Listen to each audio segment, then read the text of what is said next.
Biglang tumawag si Soy kay Asano at sinabing may emergency sila. Dinukot ang Deputy Prime Minister at ang kondisyon niya ay naka-livestream mula sa isang hindi kilalang lokasyon. Ang Deputy Prime Minister na nasa meeting ay peke pala at naniniwala si Soy na planado lahat ito ni Kirau. Gusto ni Soy na tanungin ni Asano ang politiko at kunin ang impormasyon tungkol sa lokasyon ng Deputy Prime Minister. Narinig ni Kirau lahat iyon at sinabi niyang sakto ang timing dahil plano rin niyang pumunta sa lugar ng pinagkidnapan. Biglang nakalas ang mga poses niya at napatitig lang si Asano habang nahulog ang hako ni Kirau. Lumabas na bomba pala ang hako na sumabog at sinira ang buong van. Samantala, sa Yakira Mansion, si Nano ay nag-eeksperimento sa isang bagong kemikal pero nagkamali siya at nagdulot ng malaking pagsabog. Dumating si Mitsumi sa kanyang kwarto na may suot na gas mask at tinanong kung okay lang siya. Humingi ng tawad si Nano dahil sa pagkasira ng kwarto pero sinabi ni Mitsumi na mas malala ang kalagayan niya dahil lumalaki ang kanyang mga kalamnan sa labas ng proporsyon sa buong katawan niya. Pagkatapos nito, nagpatuloy si Nano sa pagtatrabaho at sinabi kay Mitsumi na nag-aalala siya na baka umuwi si Asano na malubhang nasugatan, kaya't sinusubukan niyang gumawa ng napaka-epektibong healing potion.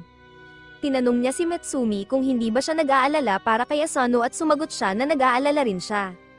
Naghanda siya ng isang malaking piging para salubungin si Asano pag-uwi niya pagkatapos ng misyon.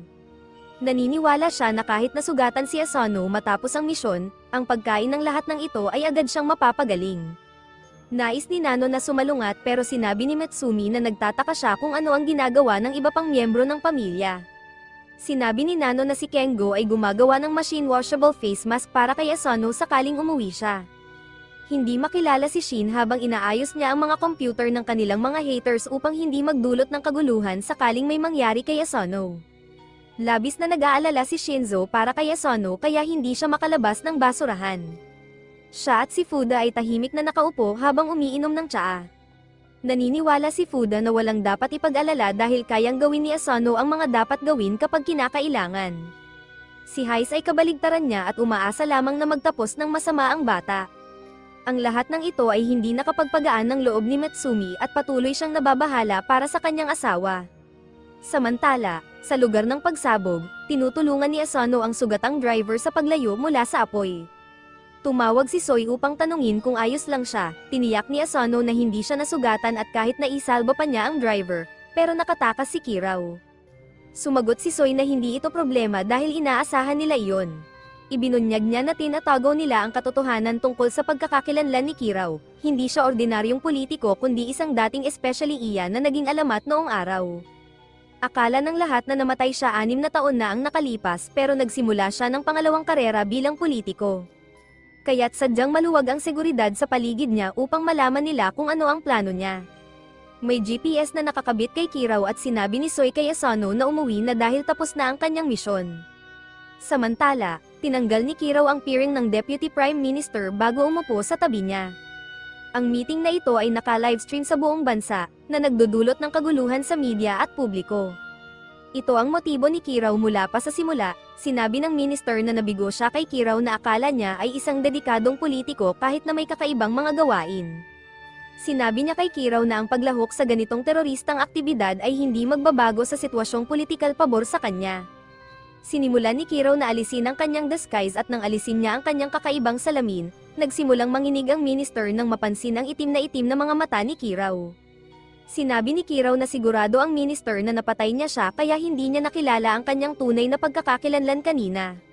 Sa wakas, nakilala ng minister si Kirau bilang isang especially iya na nakasalamuhan niya noon. Humarap si Kirau sa mga manonood at sinabi na ngayong araw, magsasalita siya hindi bilang isang politiko kundi bilang isang ama na nawalan ng anak. Sinabi niyang naghiganti siya sa maraming politiko na sangkot sa kanyang pagbagsak, ngunit ang Deputy Prime Minister ang pinakamalaking salarin kaya gusto niyang ihatid ang katarungan sa kanya sa harap ng buong mundo. Tinutok ni Kirau ang baril sa minister at tinanong kung sasabihin niya sa mundo ang katotohanan at tatapusin ang kanyang karerang politikal o tatanggihan niyang sumagot at mamamatay. Tumawa ng pakotsa ang minister at sinabing kalokohan ang hilingin sa mga politiko na magsabi ng totoo, kaya't nagdesisyon si Kirau na wakasan na ang buhay niya. Ngunit biglang naputol ang livestream nang dumating si Asano sa tamang oras at binaril ang recording device. Natutuwa si Kirau na makita ang batang especially iya ngunit sinabi ni Asano na palayain ang minister. Tumanggi si Kiraw dahil alam niyang hindi siya maaaring barilin ni Asano dahil maaapektuhan din ang minister. Binaril ni Kiraw ang kamay ni Asano na nagpabitiw sa kanya sa baril, ngunit ginamit ni Asano ang pagkakataong ito para makalapit at hawakan si Kiraw mula sa likuran. Handa si Kiraw para dito at agad niyang hinawakan si Asano at ibinagsak sa lupa. Alam niya ang tungkol sa mga armas at fighting techniques ng Yakira family at kinuha ang mga bakal na kawad mula sa bulsa ni Asano at itinali siya. Gusto ni Asano malaman kung paano nalaman ni Kiraw ang mga bagay na ito at sumagot si Kiraw na mahusay siya sa pagkolekta ng impormasyon at paggamit nito sa kanyang kapakinabangan. Tinanong ni Asano kung bakit naging politiko si Kiraw at nilinlang ang publiko. Sinagot ni Kiraw na wala siyang interes sa politika at ginawa niya lahat ng ito para sa paghihiganti. Naging curious si Asano at ikinwento ni Kiraw na dahil sa kanyang mahusay na kakayahan, siya ay pinahahalagahan sa mundo ng politika. Madalas siyang gumawa ng maruruming gawain para sa mga politiko pero sa bahay, isa lang siyang ama na nagmamahal sa kanyang anak. Nagsuot siya ng kakaibang wig at salamin para aliwin ang anak niya sa kaarawan nito at natawa ang anak niya sa kanya. Sinabi ng anak niya na kung gusto niyang sorpresahin siya, hindi sana niya sinabi ang regalo ng maaga. Hindi alam ni Kiraw ang tinutukoy ng anak niya at itinuro ng bata ang isang kahon sa sulok na biglang sumabog, kasamang winasak ang kanilang buong bahay. Nawala ni Kiraw ang anak niya dahil sa pagsabog at nagiyak siya para dito. Napagtanto niyang nagpa siya ang kanyang mga amo na itapon na siya matapos niyang gawin ang lahat para sa kanila. Nangako siyang maghihiganti sa kanila at ipapadama ang parehong sakit na naramdaman niya, kaya't peke niyang inilibing ang sarili at naging politiko para maghiganti. Ayon kay Kiraw, nang naging politiko siya, naging madali para sa kanya na gamitin ang kanyang mga nagawa upang ailapit ang kanyang mga target at patayin sila. Tinutok ni Kiraw ang baril sa minister at sinabing siya na ang huling natitira. Biglang lumundag si Asano papunta sa kanya pero dumating ang tatlong especially iya ni Kiraw at pinigilan siya. Sinabi ni Kiraw kay Asano na hindi niya kayang talunin ang tatlo ng mag-isa. Dagdag pa niya na dahil si Asano ay isa ring nawalan ng mahal sa buhay, ayaw niyang saktan siya. Sa halip, inalok niyang sabihin kay Asano ang lahat ng nalalaman niya tungkol sa pagkamatay ng kanyang pamilya kung siya ay aatras na. Natutokso si Asano pero sinabi niya kay Kiraw na gusto niyang malaman ang tungkol sa kanyang pamilya pero hindi kung may iba pang mamamatay. Biglang dumating si Soy at bago pa man nila maunawaan, nagputol siya ng malaking butas sa sahig, at nahulog ang tatlong especially iya at si Soy. Sinabi ni Soy kay Asano na harapin si Kiraw at iligtas ang minister. Inatake ni Asano si Kiraw na madaling hinarang ang kanyang kutsilyo na may lason. Alam niya ang tungkol dito at sinaksak si Asano gamit ang kutsilyo, dahilan para manlupaypay ang kanyang mga kalamnan at hindi makalaban. Pinatamaan ni Kiraw si Asano at bumagsak ito sa sahig na duguan. Sinubukan ni Asano bumangon ngunit sinabi ni Kiraw na wala na itong silbi. Samantala, tinanong ng tatlong especially iya si Soy kung talagang sa tingin niya ay kaya niyang talunin sila. Ipinakita nila ang kanilang mga espesyal na kakayahan, si Pula ay gumagamit ng apoy, si Bughaw ay may mataas na presyon ng tubig na kayang pumutol ng kahit ano, at si Dilaw ay gumagamit ng kuryente na kayang magprito ng anumang computer o utak. Parang Power Rangers sila na nagsasabing hindi sila matatalo kapag nagsama-sama. Humanga si Soy sa kanilang kumpiyansa at ipinakita ang kanyang lihim sa kanila. Sinabi niyang ang kanyang teknik ay nagpapahintulot sa kanya na kumilos ng mabilis at tahimik na malaking tulong sa labanan. Pinagsama ng tatlong magkapatid ang kanilang kapangyarihan at nagpadala ng malaking elemental na bola kay Soy na ginamit ang espesyal na Demon Slayer na galaw upang maputol ito ng isang bagsak. Tinalo pa niya ang tatlong magkakapatid sa parehong galaw at nagdesisyon na suportahan si Asano. Ngunit bigla niyang naramdaman ang isang presensya sa likuran niya at agad niyang inihampas ang kanyang espada, ngunit walang tao roon. Sigurado si Soy na may napakalakas na nilalang na naroon kani-kanina lang. Sa itaas, kahit papaano'y bumangon si Asano at kinausap siya ni Kiraw tungkol sa sakit ng pagkawala ng pamilya na hindi talaga nawawala. Sinabi niya kay Asano na hindi niya mababago ang kahit ano tungkol sa kanyang buhay o kasalukuyang sitwasyon.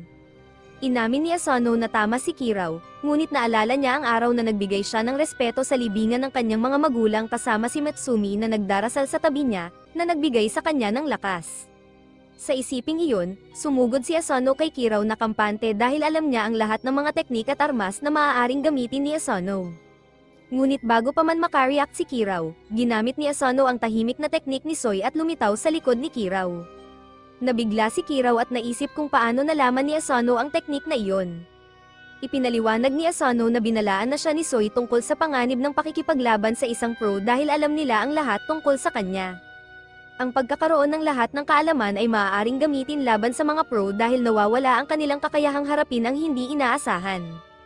Sinabi ni Soy kay Asano na hindi niya kailangan ng perpektong teknik upang mabigla ang isang pro, dahil anumang makakapagulat sa kalaban ay epektibo. Nakarating si Asano sa likod ni Kiraw at hinawakan ang braso nito, binuksan ang antidote sa lason na nakatago sa kanyang ngipin. Sinubukan muling saksakin ni Kiraw si Asano ngunit hinarang ni Asano ang atake gamit ang matigas na synthetic na balat sa kanyang mga braso. Nawalan ng kutsilyo si Kiraw at kinuha ang kanyang baril ngunit napakalapit na ni Asano upang makabaril siya. Itinulak ni Asano ang kamay ni Kiraw at sinarahan ang baril gamit ang slime. Kinuha ni Kiraw ang kanyang pangalawang baril ngunit tinaga ito ni Asano gamit ang steel spider wire at pinadapa siya sa lupa. Napagtanto ni Kiraw na ang kanyang kahusayan sa pagkolekta ng impormasyon ang naging sanhi ng kanyang pagbagsak. Pinuri niya si Asano at sinabing magiging mahusay itong especially iya balang araw at dapat niyang ipagpatuloy ang kanyang misyon. Ibinigay ni Kiraw kay Asano ang isang bagay, ngunit bago niya masabi ang tungkol sa pamilya ni Asano, binaril siya sa leeg. Nagulat si Asano dahil hindi niya narinig ang putok at walang tao sa likuran niya na maaaring bumaril. Sa huling hininga ni Kiraw, sinabi niyang ipagpatuloy ni Asano ang kanyang misyon at nawalan na ng malay si Kiraw. Dumating si Soy at napagtanto na isang pang-asasin ang nagpatahimik kay Kiraw. Sinabi ni Soy kay Asano na dapat niyang ipagmalaki ang natapos niyang misyon laban sa isang mas may karanasang especially iya. Tiningnan ni Asano ang papel na iniwan ni Kiraw at natuklasang naglalaman ito ng mapa na nagtuturo sa lokasyon kung saan inilibing ni Kiraw ang kanyang anak. Pumunta si Asano sa libingan ng anak ni Kiraw upang magbigay galang ayon sa huling hiling ni Kiraw. Pagkatapos, inilagay niya ang kanyang kamay sa isang maliit na butas sa puno at kinuha ang isang kahon na naglalaman ng impormasyong hinahanap niya. Pagbalik ni Asano sa kanilang tahanan, masayang sinalubong siya ng kanyang pamilya. Tumakbo si Matsumi upang yakapin siya at pinuri siya ng lahat sa kanyang nagawa, kahit may bumabagabag sa kanya. Nakangiti si Asano kapag kasama ang kanyang pamilya. Kung nagustuhan mo ang video na ito, huwag kalimutang mag-subscribe para sa part 10.